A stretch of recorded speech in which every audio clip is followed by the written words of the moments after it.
Untuk memenuhi kebutuhan air bersih, PDAM Tirta Raja Batu Raja masih mengandalkan Sungai Ogan. Sistem pengolahannya masih menggunakan sistem ponton sedot pompa permukaan air.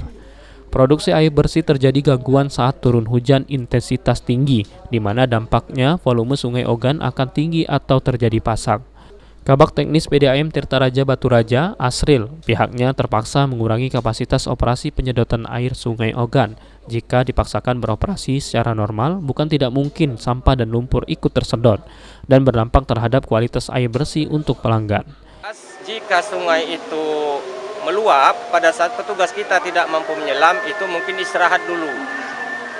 Jangan sampai kita paksakan, airnya tidak tersedot, pompa kita terbakar. Justru akan mengambil resiko rusak lebih lama. Lumayan, bahkan sampai tidak terhisap sama sekali. Kalau sampah itu sudah numpuk di area pipa hisap per hari ini, ya lumayan untuk wilayah yang dilayani oleh PDAM Pusat ini. Kita minimal butuh berapa itu, menara itu 450 kubik, minimal satu sip itu 2 kali pengaliran, jadi minimal 1000 meter kubik per sip.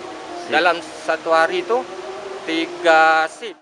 Di sisi lain, upaya menjaga kualitas air bersih ini diiringi dengan masalah lain.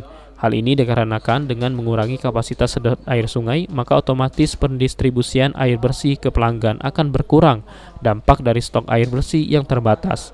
Menyikapi kemungkinan tersebut, Asril menjelaskan pihaknya akan berusaha semaksimal mungkin dalam pengolahan air bersih, sehingga distribusi air bersih ke pelanggan Tirta Raja tidak terganggu. Ari Pranika, PAL TV.